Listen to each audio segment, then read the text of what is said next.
This is Dr. Ben Weitz with the Rational Wellness Podcast, bringing you the cutting edge information on health and nutrition from the latest scientific research and by interviewing the top experts in the field. Please subscribe to the Rational Wellness Podcast on iTunes and YouTube, and sign up for my free ebook on my website by going to drweitz.com. Let's get started on your road to better health.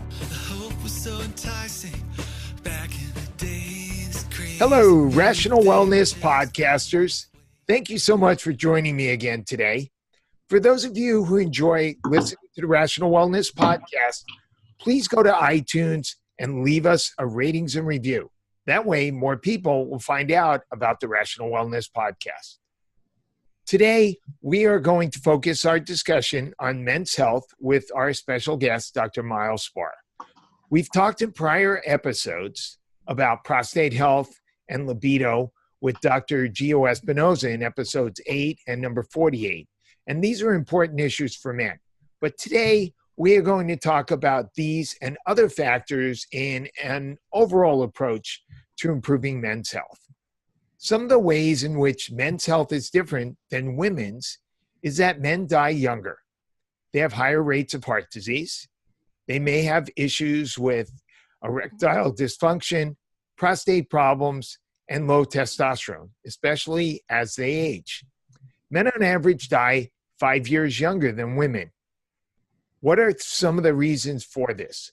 According to the Harvard Health blog, men tend to take bigger risks, have more dangerous jobs, die of heart disease more often, are larger than women, commit suicide more often than women, are less socially connected, and tend to avoid doctors. As a chiropractor, I can definitely endorse this because my practice, like most chiropractors, is 60% women, and a lot of the men who come in are only there because their wives or girlfriends push them to come in. I'm happy that Dr. Myles Spar will be joining us today. He's a medical doctor in Hollywood, California. He practices functional medicine, and he also directs the integrative medicine program at the Venice Family Clinic's Simsman Health and Wellness Center. Dr. Spar is a leading authority on men's health, and his comprehensive book on integrative men's health was published in 2014. When Dr. Spar sees patients, his consultations usually include an analysis of genetics, nutrient levels, hormones, and advanced cardiovascular testing. Dr. Spar is also an Ironman athlete, and he works both with Hollywood celebrities and professional athletes, including being a medical advisor for the NBA. I'm honored that you'll be joining our podcast, Myles, to speak about men's health. Thank you. Thanks, Ben. It's great to be here. Absolutely. So do you agree with those reasons the author of the Harvard Health blog wrote about why men tend to die younger? Yeah, I do. I mean, I think it's definitely proven at this point that it's not genetic, it's not biologic. You know, there's differences in life expectancy between men and women, but those differences change over time and across cultures. And if it was really biology, it would be kind of a fixed difference or more close to a fixed difference. And it really just seems to be, it's more like masculinity is killing us as opposed to being male. There's a really interesting report just a couple weeks ago, the World Health Organization put out on the status of men's health in Europe, saying very similar things to what you quoted from that Harvard blog, that, you know, that the countries where kind of the masculine machismo is more prevalent are countries where men's health is actually worse. You know, they're countries where they're engaging even less in behaviors we know contribute to longer life and healthier living. So absolutely, I think it's incumbent upon us to really try and figure out what are we doing wrong in messaging kind of wellness towards men. Why aren't they responding? What can we do differently? And that's really what my professional mission has been all about. So of those factors we mentioned, which ones do you think are the most important? I think there are 5 that are the most important. There are 5 that are most likely to contribute to the decrease in mortality or the decrease in life expectancy because they contribute most to the preventive causes of premature mortality. And that's basically lack of exercise. It's a lot of what you mentioned, but I think I can't narrow it down to one. I think it's lack of exercise, it's drinking too much, or not moderating alcohol. It's taking risky behaviors, it's smoking, and it's also, I have a little thing here, it's also maintaining a healthy weight. I mean, men are more likely to be obese than women, and I think that's maybe the most important cause of it right there. Yeah, great. So how do you address some of these issues in your practice? I think, first of all, like I kind of referred to, we don't message what we're trying to do to men very well. We've been using this kind of prevention and wellness approach, which is great, and it means a lot to us as practitioners, but it only resonates to someone who is fairly abstract thinking, able to put off things now for future benefit. And by and large, guys are a little more results oriented. What do I need to do now, and how is it going to impact me now? So it's more about results, outcomes, specific goals, as opposed to broad ideas of wellness or prevention. So I think part of what we need to do is really think about messaging that's directed at what matters to the person that you're in front of. Is it about performance at work? Is it about losing weight? Is it about being more on mentally? Is it about getting cholesterol down? Is it about sexual function? And then making very specific recommendations that will impact that particular goal that's of concern to that person. And I think that's, I call it kind of a men's approach, that it's about really performance oriented, but it's really not just for men. I think that would help us in general, because there are a lot of people who think in this more stereotypical masculine way that's results oriented, goal oriented, as opposed to more abstract wellness oriented. By and large, that's more men than women, but just as a caveat to our whole conversation today, when we talk about men, I really mean anyone who thinks in a stereotypical male way. It doesn't have to be a person who's a male gender. But I think that's the first step, is really more goal results oriented way of talking about why it's important to make behavior change. You mentioned weight gain and obesity. How do you specifically deal with that with men, and how do you come up with more, how do you approach it in a way that's more impactful than just sort of making general recommendations, you should lose some weight? Yeah, good question. I mean, I think it's about measuring and holding patients accountable and having real milestones. So as opposed to kind of a general grid, like I have this great anti-inflammatory diet, here's what you eat, here's what you shouldn't eat, that doesn't work as well as, okay, let's look at specifically what you're eating, meet with a nutritionist, and then let's measure your, not just weight, because with guys, oftentimes they're working out and then they don't lose weight because they're building muscle mass. Let's look at waist circumference, or let's look at, put you in a DEXA scan, which you can do now pretty inexpensively, and check your body fat percentages. Whatever, single measure can really be important to that guy, find that and then check it periodically. Because guys, like to compete, even if it's against themselves or against other people. And that's the other part of that, is physical activity, I think, is as important as diet. And with guys especially, trying to get them to engage. I love Strava, which is an app that's like a social media / competition app, or their Weight Watchers even now has a great app, but using some kind of technology that helps have accountable measures. It's all about having a measurement that you track and being able to show improvement or lack thereof, and then figuring out where do we need to change our tactics. Yeah, we use bioimpedance in our office, and that's helpful. That's great, yeah.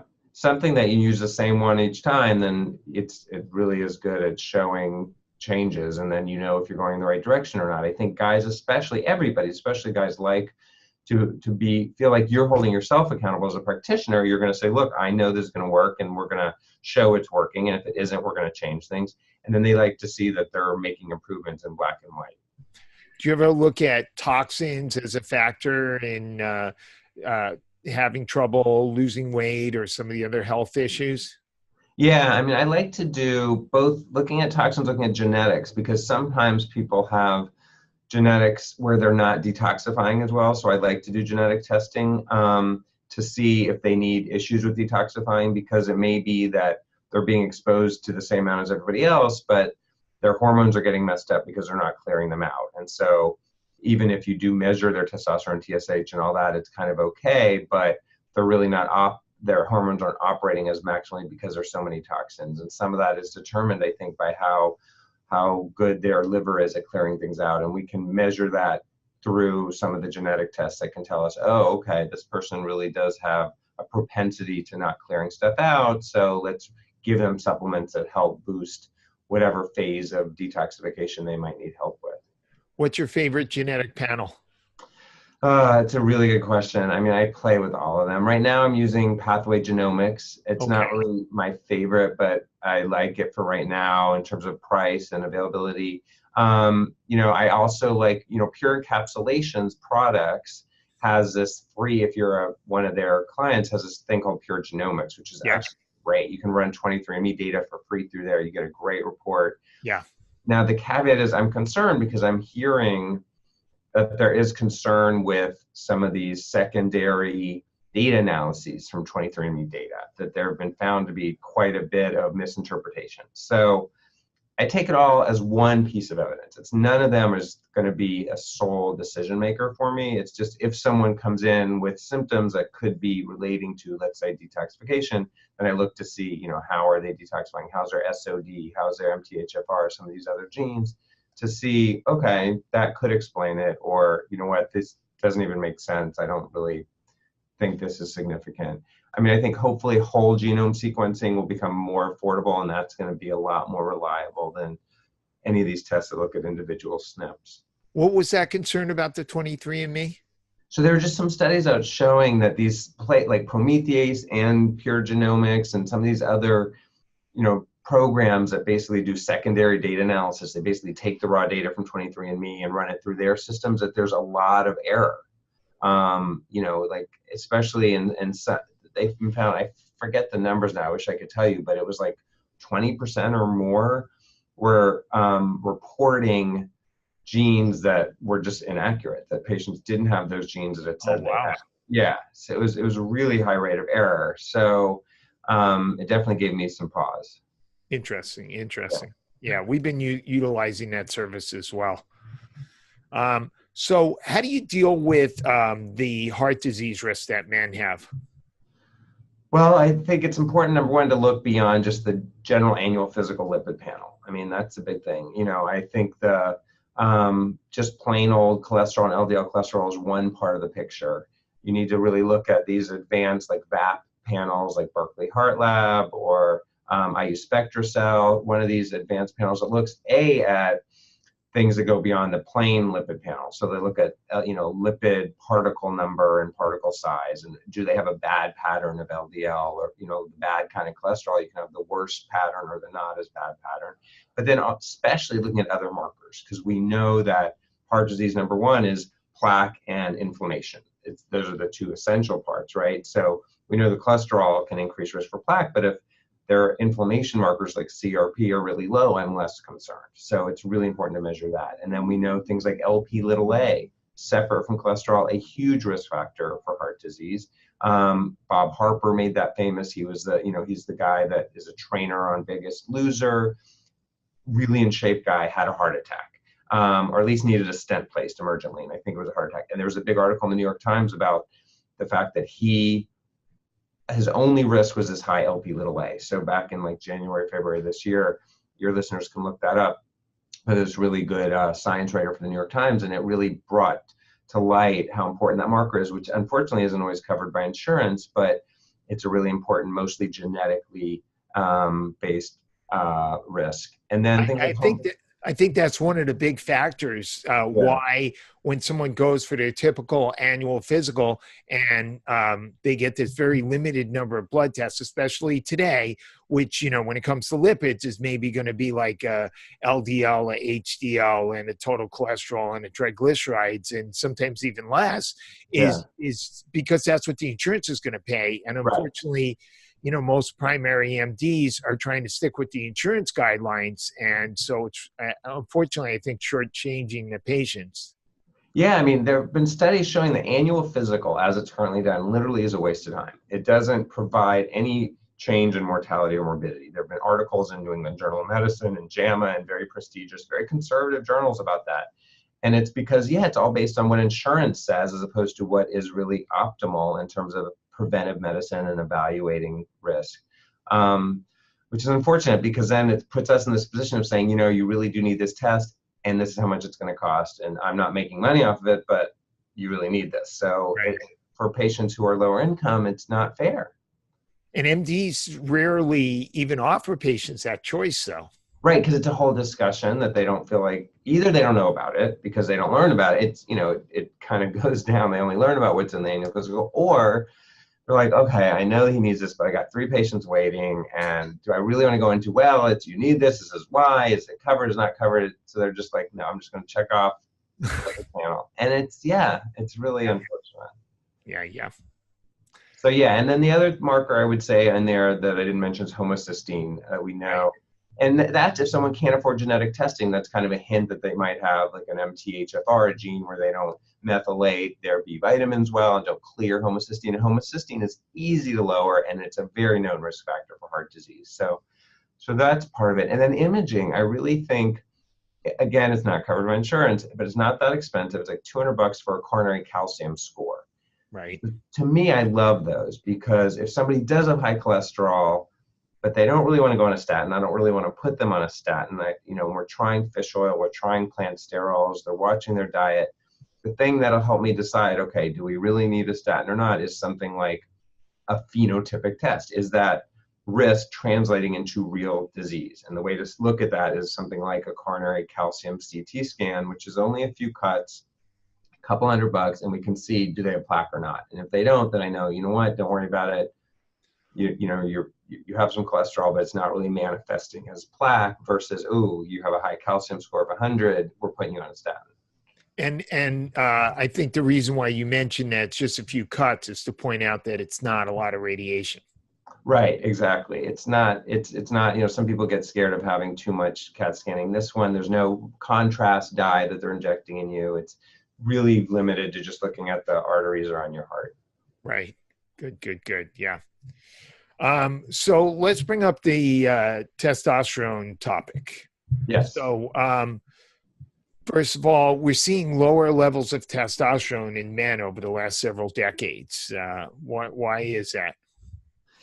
Good question. I don't know that we know. I think the hypotheses that seem most likely are, number one, anxiety, right? And stress. There's just more stress. There's more, there's less time to do what we need to do. There's less people unplugging and relaxing. And we know that reproductive drive is completely directly correlated with, inversely related with stress. And it happens, women stop menstruating when they're really stressed, men stop making testosterone. And it's literally evolution protecting our progeny, because if our bodies sense stress or crisis, and that could be emotional stress from work or from relationships just as much as being under attack from a saber-toothed tiger, it's going to say, whoa, we need to protect the home front. We can't make progeny that we may not be able to protect. Let's shut down reproductive drive and just focus on survival.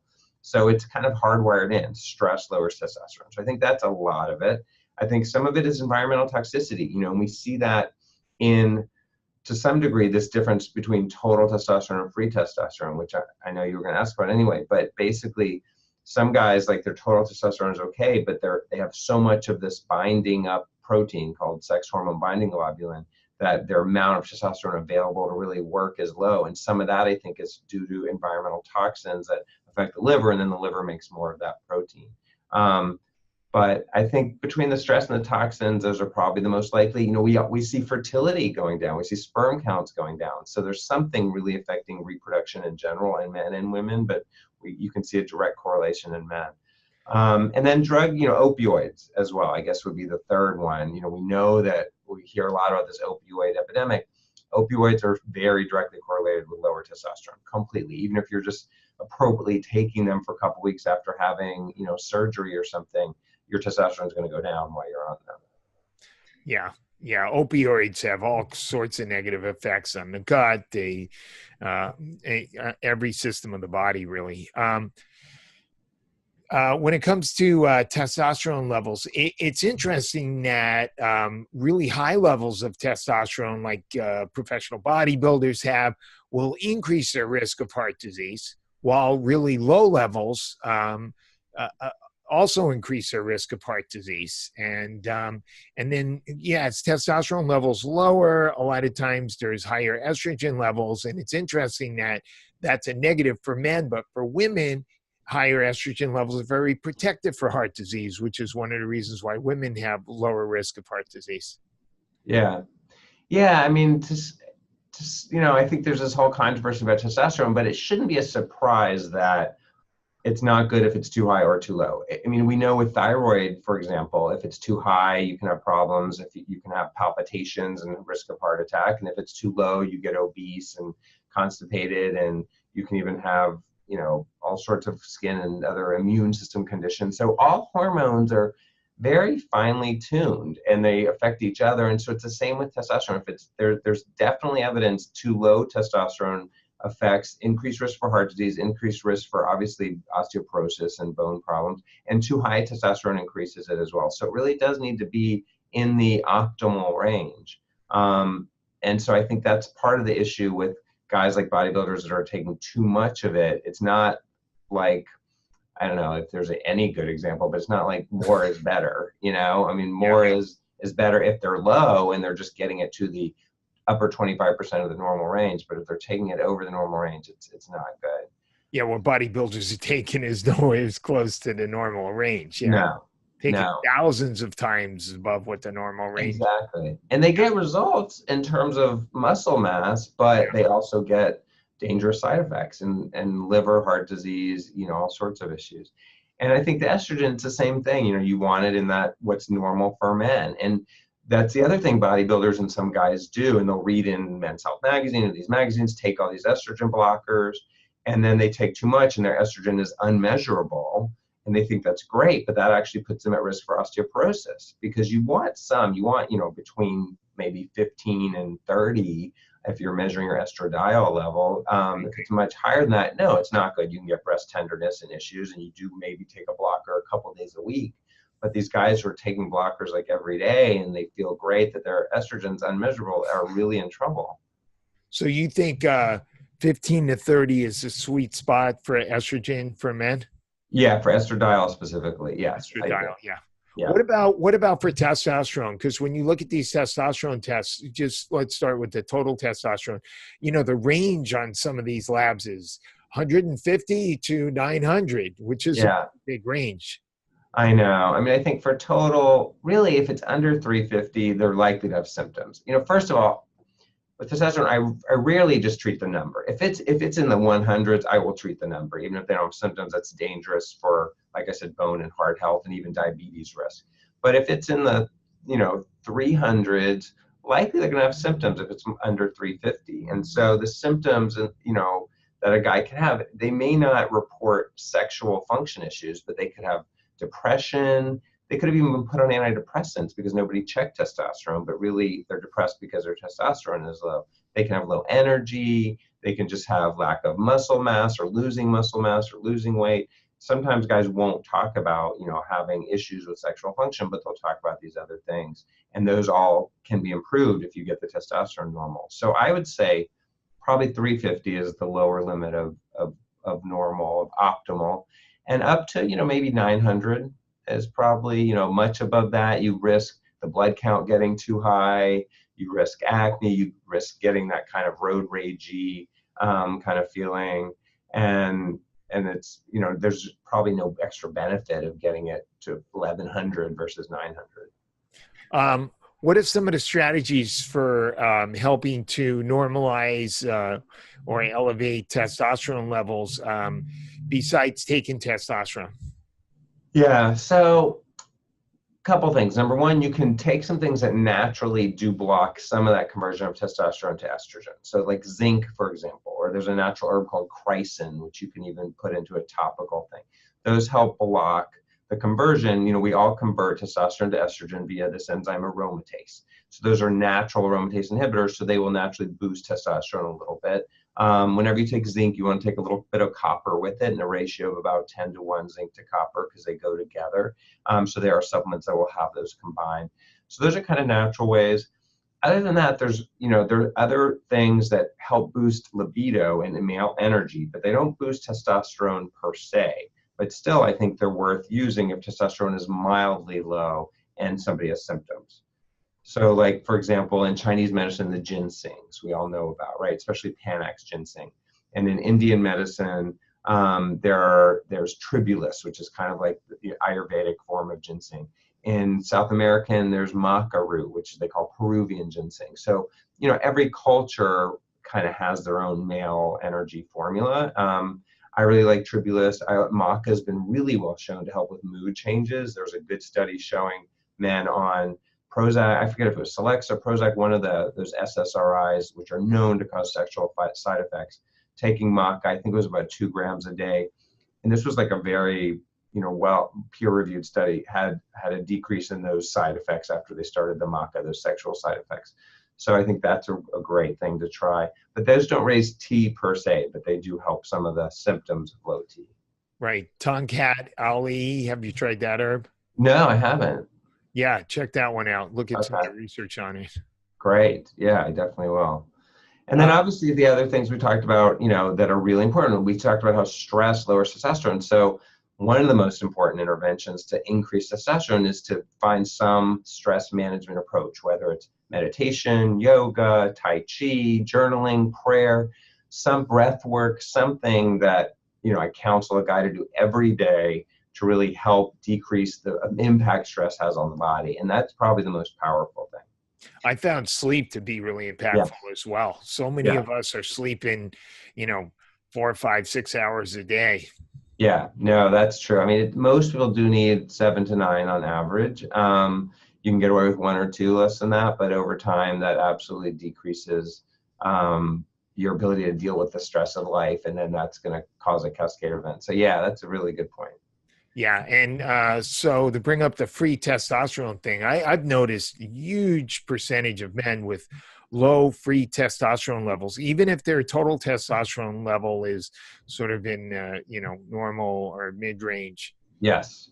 Yeah, I don't know that we know exactly why. Like I said, some of that is from this increase in this binding protein, Right. this HBG, and we don't know why that's raised. We know thyroid disease and liver disease, affects it, but it seems like more and more guys are getting a lot of the testosterone gunked up with this SHBG. And I suspect myself, and I don't have a lot of scientific basis for it, that it is part of this environmental toxicity affecting the liver and the liver manufacturing more of this. And a lot of these environmental toxins are estrogenic substances. Yes. Yeah, exactly. So, the program I do called TAC 180, and in the show notes, I'm sure you'll have a link to that. It's TACK180.com that does a lot of these testing like we talked about. I do saliva testing because that, in addition to the blood is good for checking total, and you can check free as well. But the saliva is really good because it only checks the free, really available testosterone. And especially if I'm using topical testosterone replacement for a guy, sometimes that salivary will really help me hone it in better because you can kind of overdose pretty easily a patient on topical testosterone just checking serum levels. So the saliva will help you catch if you're using too much or not. Just in conversations with some patients who have used topical, they're often feel like it doesn't do much, especially that androgel stuff. Yeah, it's funny. I think it's like 50-50. I mean, I don't know the percentage, but I have some guys absolutely it works and it's great. And some guys, yeah, it does nothing. A, they don't feel anything. And B, it doesn't even raise the level much. So it must have something to do with the carrier and whether it gets absorbed or not. There is some confusion out there about bioidentical with, just so your listeners know, bioidentical testosterone, it's all the same. So it's much less complicated than with women, right? With women, you can have all these non-bioidentical estrogens and progesterones. With men, it's all the same testosterone compound. So it's all pretty much bioidentical. Yeah, there's no testosterone coming from horses. Right, that would be right. I guess if they take like stallions, maybe they could get some or something. Actually, that could be a big seller. Exactly. As opposed to the mares. Yeah, there you go. Okay, let's delete that. That's going to earn my patented thing. I don't know how we're going to collect it, but we'll figure it out. But yeah, so it is all the same. So, that's why sometimes I like to go with compounded because you can put it in a carrier that might work better than whatever androgel uses. You can put it in a cream instead of a gel, so it's a little less sticky. You can use less volume and make it more concentrated, so it's less gunk. But I'm using more and more of clomiphene, which is a pill, so it's easier, but it is off-label. It's not FDA approved for men. It's approved for women, but it's safe. Urologists started using it a lot a few years ago, and so those of us doing men's health started looking at that, and it's been out for a long time, so it's available generically. It's not that expensive, and it especially is good because it helps get the testosterone to be made by the patient themselves. So it stimulates their own testicle production. So you're not taking over completely the testosterone by putting it in, either injecting it or topically. You're just kind of fooling the pituitary gland into telling the testicles make more testosterone. Yeah, Dr. Elkin, who's in my office on Tuesdays, he's an integrative cardiologist. He likes to use that in combination with HCG. Yeah, and they work in a similar way. So it's working on the level of the pituitary and hypothalamus. And, because the other thing that people don't talk about, when you use testosterone, testicles shrink because you're really taking over production. And I don't care what doctors say, you are taking over production unless you're adding in HCG or clomiphene. As soon as the body senses you're taking in much higher doses of testosterone than you would make on your own, they're like, all right, we're good. You're just going to handle it through the shot or the topical. And testicles stop producing and do shrink. And that's a concern to a lot of guys. And over a period of time, if men stay on that, they may lose the ability to produce their own testosterone, right? Well, I don't know if that's true. I don't think we know that. I mean, I know it's the case with former bodybuilders because I used to treat a lot of these guys, and that was pretty common. But they were taking crazy excessive amounts. Right. Yeah, definitely. If you're using high doses like that, if you're using just kind of therapeutic doses, I don't know, because the reality is guys are guys, right? So no offense meant, they don't use it all the time. So even guys on it for years are missing a lot of doses. They're going on, they run out, they forgot how they felt off of it, so then they stop.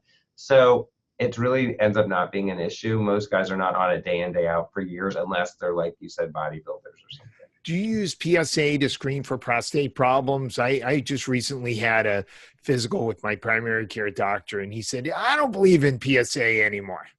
Yeah, no, I definitely do if they're on testosterone.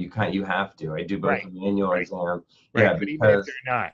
Yeah, I mean, it's really important. I mean, we know testosterone treatment does not increase risk for prostate cancer. That's been proven. Abraham Morgentaler from NYU or Columbia, I forget, proved that. But if somebody gets prostate cancer, you don't want to keep giving them testosterone. So yeah, I do screen for it with PSA. And in the other patients, it's tough. I will have the discussion. Basically, I'll always do a digital exam and feel their prostate. If it's enlarged, I will check it.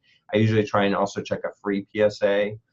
I think on one hand, yes, it's like, what do you do if the PSA is elevated? Half the time it's just causing stress and worry and it's nothing.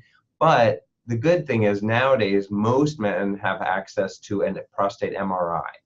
And that can really make the need to jump from a high PSA to biopsy much less likely. They can instead have an MRI if the PSA is a little high, and if the MRI is fine, they don't need to have the biopsy. And if the MRI is not fine, they know exactly where to go for the biopsy, so they're not just doing a ton of random, punches. So the MRI helps me feel better about ordering a PSA. Unfortunately, once again, we have another situation where you've got a procedure that's not always covered by insurance. Right. But usually if the PSA is over 4, I've, at least in my patients who are mostly PPO kind of insured, they've had it covered. Sometimes you have to go through the urologist, but usually they can get it covered. Right. Yeah. I think the big issue with the PSA test is that men who have a positive PSA, who show elevated PSA levels, sometimes jump to biopsy and then just jump to surgery and then have a lot of side effects when maybe it was a slow growing prostate cancer that, they could have monitored for years without any problems. Exactly. Yeah, it's heartbreaking. It really is. And we're trying to figure out, we need better tests to know which ones are just there and will never cause problems and which ones are scary. Yeah, I think we're doing a disservice though to not do the PSA. We just need to make sure that when men get it, that they don't panic and rush out and get a procedure that can cause incontinence and impotency when they might not need it. Right. Exactly. Yeah. Yeah, and the free PSA, even if there's not access to the MRI, is it's a little bit helpful. It kind of breaks out if someone has elevated PSA into the percentage that is what's called free, and that correlates with the likelihood that that elevated PSA is just enlarged prostate versus cancer. Right. So I think those are most of the questions that I had. Is there any other issues you'd like to raise?